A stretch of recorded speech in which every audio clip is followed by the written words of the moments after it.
How's it gaming? I'm Phil in the Blanks, and welcome back to Let's Play Final Fantasy. We are on the third of the 4 elemental bonus dungeons, the Lifespring Grotto, and just like last episode and the episode before, I am recording this audio after I have recorded the video of this, just so that, because I'm looking at maps and stuff and making sure I'm going the right way.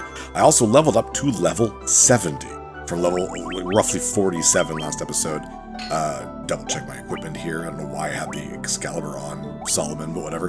But yeah, no, this dungeon features two extremely difficult bosses. In the last dungeon, there are 20 floors total, and there's a boss on the 5th floor, 10th floor, and the 20th floor. The 20th floor holds 2 bosses, and you can only fight one, so this does require 2 full run-throughs of the dungeon, but those 2 bosses are just brutally difficult, and in the Game Boy Advance version of this game, they are the 2 hardest fights in the entire game. And you probably can beat them at level like 47 like I was before, but like I'm not gonna try to do that. That's like a weird low-level challenge. So I leveled up to level 70, which most people agree is like the kind of base where you want to be. Anything higher is probably gonna be a little too easy, but there you go. This is kind of a fun roll of the random number generator. This floating sky castle with the appearing and disappearing walkways is the only floor in all of Lifespring Grotto that has 10 chests. And like we've discussed before, every floor has a different set of items, even though each floor itself is randomized. So on the 2nd floor, that has a specific table of 10 items that the chests can hold. And where you get this floating castle is the only floor you can get those 10 chests, which means I, for once, actually hunt down the treasure chest, because that means something good might be on this floor. Some floors have something good, some floors don't. Usually it can be just a stat boost to get it, but sometimes it is an exclusive piece of really good equipment. And we get really lucky here because I actually end up getting a really good piece of equipment. And I find it pretty fast. I was like, I don't know which one the 10th chest would be, but it turns out it's actually just right here where I am. Right there. We get the Genji shield. The Genji equipment is really, really good. Usually it's just, you know, high stats, like right there for Kira. But, and I didn't know this at the time when I was playing this, but the Genji equipment also gives you a boost to your attack. Not, like you don't see it in your attack power stat, but it just boosts your attack, basically. It's pretty cool. I purposely stepped off the thing and like fell, which does warp you back to the beginning of this floor. And now I'm trying to find my way out, which kind of has this, you know, little roundabout down and to the right. And I actually fall off again, which is really funny. But yeah, so the Lifespring Grotto, 20 floors. First you had 5 floors with the Earth Gift Shrine, 10 floors with Hellfire Chasm, 20 floors with this one, and 40 floors for Whisperwind Cove, which is insane. But yeah, the first 2 bosses in this one aren't too difficult. We could definitely have beaten them at level like 47 like we were last episode. But it's the last 2 bosses that I was just like, nope, I want to make sure that we can fight them and take them out. And there I fell. Gotta do that again. I wanted to make sure that I had enough levels that I could take them out, while also not leveling up to level 99. It took about, oh geez, about 40 minutes. Mind you, because this is a PSP game, I was emulating, because it's the only way for me to get really nice, clean PSP footage on my computer there for recording purposes. So I was doing it at like 3 times speed. It probably would have taken you about nearly 3 hours to do that. I was in the ice cave fighting evil eyes over and over and over again, just walking left and right and triggering that spiked tile, which will always get you a fight with an evil eye. And evil eyes give you roughly 3,000 experience, so a little less than 1,000 for each of your characters, but it doesn't really take that long. Plus, once you get to level 39, all your levels up to level 99 require the same amount of experience. So it's actually doesn't take too long. So I just figured I'd do that. You know, why not, right?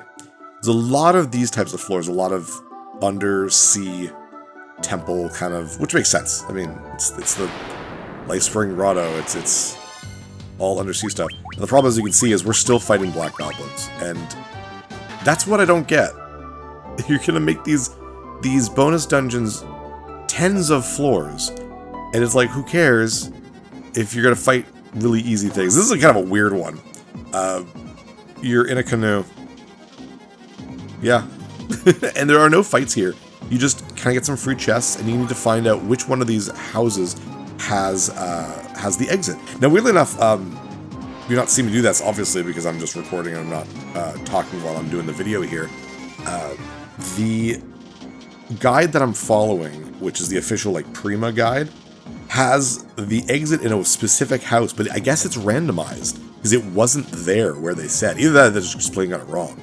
Because they said it's here. And I was like, wait, what? So you see me floundering about a little bit, and I'm just going into all of them because I have no idea. I'm just like, I don't know. But this is the 4th floor, which means the next floor, we will be going to Present Phil, or Past Phil, or whatever, where I will have audio commentary that is live while I am playing, while we take care of the first of the 4 bosses from Final Fantasy V. The first dungeon had Final Fantasy 3 characters, and the last dungeon had Final Fantasy 4 characters, so, you know, patterns arise, as you can probably tell. Alright, Present Phil is back, and we are on the Gilgamesh floor, and we will talk to some mermaids, and we'll find out a little bit of something. This is the mermaid village of Seahold. A strange man carrying a halberd arrived not long ago. Apparently he's looking for a sword of matchless power. Since our village is connected to the sea, all sorts of things wash up here. Perhaps that sword is among them. Where is he now? You head north, you'll find a place with several pillars standing in a diagonal row. There should be a darling blue mermaid there. Try asking her. Okay, so this whole place is a fairly big area. No battles, thankfully. And there are a bunch of mermaids to talk to, but there's specific mermaids we want to talk to find this Gilgamesh. It is always the Gilgamesh fight on this floor. So clearly Final Fantasy V based bosses, so spoilers for FF5 bosses. But we want to find what they've like detailed. So diagonal pillars, the blue mermaid. Let's talk to her. If it's that suspicious fellow you're after, he was right over there until a little while ago. I don't think he found what he was looking for because he ran off right away. He was heading south, so I'll bet you can find him down that way. There's a pink mermaid in a room down there. Talk to her, she might know more. I don't know if it's always the same order, so I'm not sure. Is this it? Is this the room? Have I seen anyone suspicious? Have I ever? This guy wanted to know if there was a treasure chest inside. When I said yes, he barged right in. Well, as soon as he rushed in, I locked the door behind him, and I can't keep him blocked up forever. Would it help? Wow, that was fast. Okay, we found him. I'm counting on you. So there we go. We're gonna take care of him. I don't think I need to heal or anything. No, I've taken literally any damage, which is hilarious to me. But yeah, once we open this treasure chest, Gilgamesh will attack us. Let's go in there. Ha! I'm afraid the contents of this chest are already in my possession. Ha! And thanks to you, the route of my egress is clear. Egress? Egress? But before I go, I think I'll test the power of Excalibur on, you! Gilgamesh. Oh my god, I forgot it was this music. Gilgamesh gets his own battle music in any game he's in. It's called Battle on the Big Bridge. And he's a very interesting character, specifically because he is, I think anyways, the only character in Final Fantasy that appears in multiple games. I don't mean like Sid or a Moogle or Chobo where there's like, oh, there's a guy named Sid. No, this Gilgamesh appears in multiple Final Fantasies. And he originates from Final Fantasy V, and his whole thing is that he keeps getting lost in dimensional vortexes and warps and stuff, and that's just really, really, really funny to me. We're gonna for Terra because he's physically very powerful. And we're gonna Invizira as well, I think. We're gonna put the white robe. There you are. But, no, he's a great character. He's always very funny and silly. Like, he's in a lot of Final Fantasies, and he's always just this, like, super sure of himself guy. But he's literally very powerful. He's not just buffing at the wind, you know, like, that's still, 123 was a decent amount of damage, considering I've already Protera'd and Invizira'd my characters. Plus, we're also level 70, so we're also ridiculously powerful compared to him. But he's not the thing that we're worried about, you know what I mean? He also has the least amount of HP out of all the bosses on this, in this dungeon. Protera again, I guess. He only has 8,888, while everyone else has at least 10,000, so. But he's a fun character, and like I said, he's got this specific battle music that is all his own. He's the only character that gets it. It's pretty fun. He's a great character. I'm really glad they brought him back. But I mean, if you're gonna bring iconic characters from various Final Fantasy games, then yeah, it makes sense that if you're gonna do 5, then Gilgamesh is gonna be one of those. He's just iconic. Great character. But he'll be dead very, very soon, then we'll continue on our way. The Excalibur! That's the joke. He doesn't have the Excalibur. He has the Excalibur or Excalibur, and it always does just 1 damage. And this is this ongoing joke, and it's so funny. He can wreck you though. If you go in here at like normal level, he can wreck you. But you need to be super strong to fight the 2 final bosses in this dungeon, so we have to be overpowered for Gilgamesh, unfortunately. Down he goes. But we get the Genji gloves. Ooh, nice. You hear a lock spring in the distance. Yes, we got the Genji shield. You guys probably saw that. That's you. The Genji gloves. Ooh, the defense is high, and I really want it more for you, Kira. So look at that. Very, very cool. 58. Only 1 more, but evasion up 14, which is always good. Let us leave this area. The spring that lets us to the the lock that sprung or whatever is over here in this room. Because he can appear in different places. He can appear in this room. He can appear in like a little cave at the bottom. So I think it is different. Yeah, he could have appeared here, for example. So with that, though, let's go back to Future Phil. Thank you, Past Phil. Future Phil is back. And here's just some more dungeons or floors that are just basic water shrine stuff with pythons and all that. And things I can attack and kill. Like even Zera with like a regular hammer could probably kill these guys.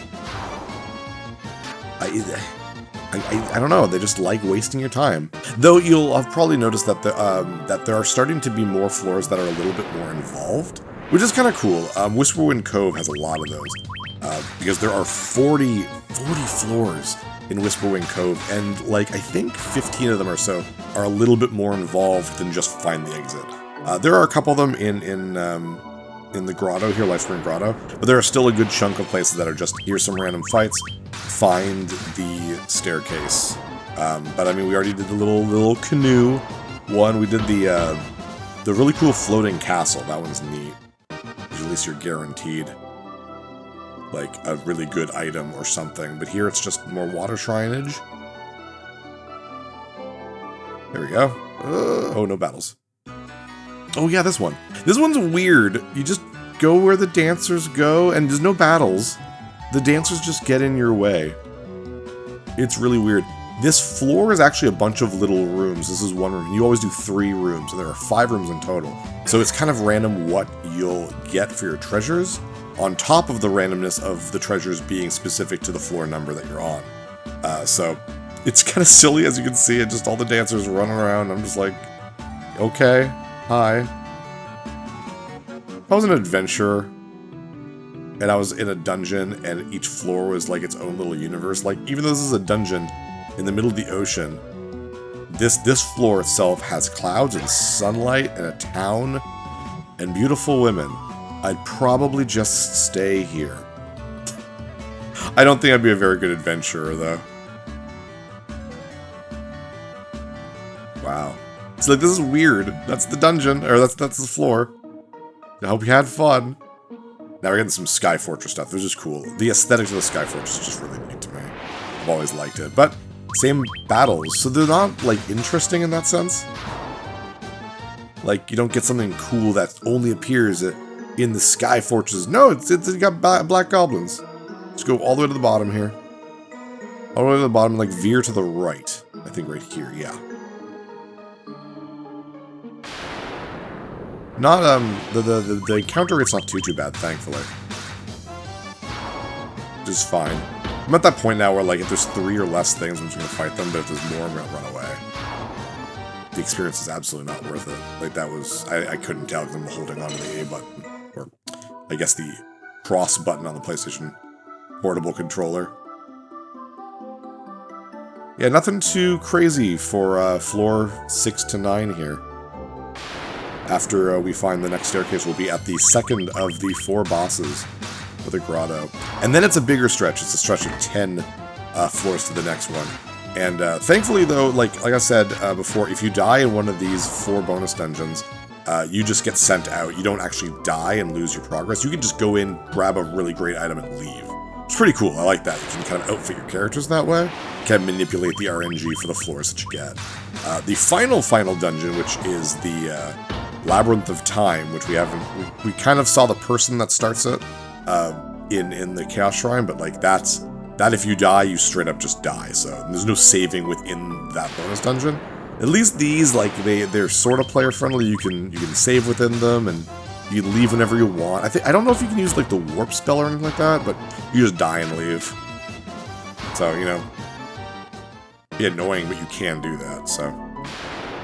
Ooh, a lot of battles here. Oh no, more pythons. I've taken an entire 2 points of damage. Yeah, Solomon is 999 HP. Zera's very close by. Like 3 more levels, she'd probably get it. It's pretty cool. Dev's really the only one who's like not even close. Alright, floor 10, which means we are going to fight Atomos. And we're good for healing. We are good. Let's go in there. Interlopers. Oh, that's it, huh? I didn't even know you could talk, because you are just a weird, freaky demon portal gate. This is a hard fight in the original Final Fantasy V. It is much easier in this version of the game, though, thankfully. It has 13,000 HP, so nothing crazy, nothing more than we've seen. But you do want to keep healing everyone a little bit. Because he's got some pretty damaging full party attacks, if he decides to use them. And he can also do instant death spells, which I'm pretty sure we're fully protected from at this point. So. Yes, get everyone going. Pyraga, okay, regular spells. He also has Comet. I don't think anyone else in the game has Comet, so I hope we get to see it, because it's probably pretty cool looking, I would assume. Keep healing everyone pretty much, and we're just gonna keep timbering. We have pretty much a solid strategy for, like, most bosses, so really not that big a deal. FF1 doesn't have as many options for things like the way newer Final Fantasy games do, where there's, like, really good setups and specifics and stuff. No, and this is just try to get that damage out and hope that the bosses do what he's doing now, which is pretty much just waste his turn. Well, we're doing fine. I'd love to see Comet, though. I really would. Use Comet, dude, please. No, stop using Frogga. We're using this Comet. We're so powerful, though, right now, that it's not the dumbest thing in the world for me to just be like, defend, I want to see Comet. Come on, use it, man. Oh, you have to do Wormhole. Whoa, no! Okay, that is an instant death, especially in the original version of the game. Stop using Frogga. But, it's a lot more devastating in original Final Fantasy V. Alright, let's take you out then. You're not gonna play nice. Use your cool-looking spells. Oh, you still have one more hit in the at least. That's good. Come on. Boo, and you missed! So much harder in FF5. Oh, yay! Oh, it's just against one guy. Alright. I thought it was a full screen kind of thing. Also, that animation I think is specifically used in the Final Fantasy II PSP game. Looks like it anyways. But yeah, let's take him out. And that should be it. Yay. I love the design though. As far as evil demon gates, that's pretty cool. Pretty cool. Yeah, huzzah. And we get the Judgment Staff, and that is for Dev. It is not just more powerful than the Cat Claw, which is surprising actually. It also casts Flare if you use it, which means free Flare. So we might start actually doing some stuff with Dev just because of that. Anyways, we'll go in here. It's a weird little maze in here for no real reason to get to the next floor. But whatever. So that was floor 10, but there are 20 floors, and we don't fight... Oh, it's over there. Oh, here it is. You don't fight a boss in floor 15, you just go all the way to floor 20 where you have to choose one of 2 bosses. But take it away, Future Phil, for the next 10 floors. Hey, thanks for watching. If you liked this episode, click that subscribe button and hit the bell icon to know when the next episode is up. If you want to support my channel, share some videos with some friends and consider supporting me on Patreon.